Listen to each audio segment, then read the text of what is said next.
The killer deliberately parked his car tightly next to the beauty's car, so that when the prey tried to open the door she couldn't get in smoothly. That way, he could use the excuse of helping her to pull out an umbrella-shaped stun baton and commit violence.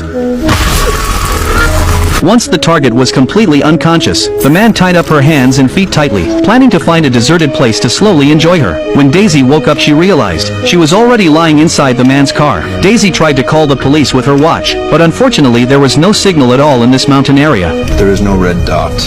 That means no cellular, and that means no emergency SOS.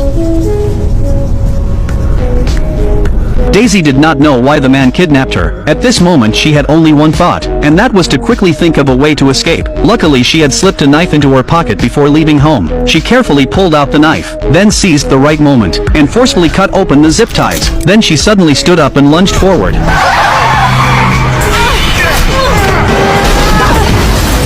Luckily, neither of them was seriously hurt. Then Daisy kept stabbing at him with the knife like crazy, but it did not cause any fatal threat to Jeff, and Jeff was not in a hurry. He just calmly glanced at his watch. Turns out he had already injected Daisy with a paralytic, and soon she would lose all mobility. If nothing unexpected happened, in 1 minute Daisy would start feeling discomfort. In 10 minutes she would feel numbness in her limbs and weakness. In 15 minutes her legs would be completely paralyzed. By the 20th minute, her breathing would become labored and she would be unable to speak, and finally she would lose all ability to move. After hearing this, Daisy was even more terrified. Whether Jeff was telling the truth or not, she could not think about that anymore. Her first instinct was to run, because maybe this was her only chance to survive. She could only run forward as fast as she could, but something terrifying still happened. Before long, her fingers began to go numb. Jeff with a limp was slowly closing in. Daisy sped up again, but there was not much time left for her if she wanted to survive. She had to run out of the forest within 20 minutes and contact the outside world for help. As every second passed,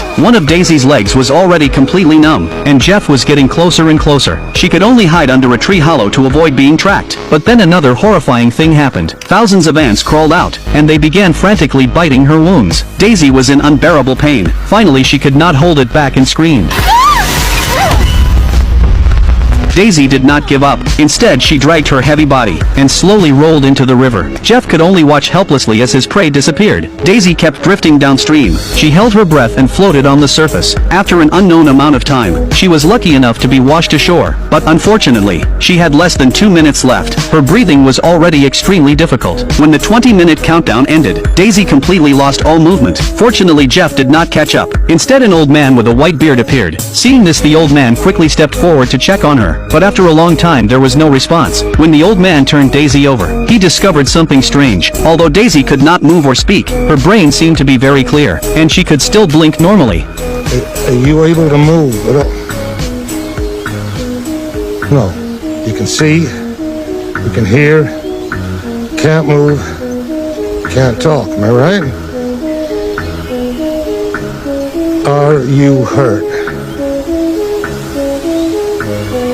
That's good. Daisy could only respond to the old man this way. The old man guessed she must have run into danger, so he used a cart to move Daisy into a cabin. But just as he was about to learn more about the situation, suddenly there was a rapid knock at the door. I was in a car accident.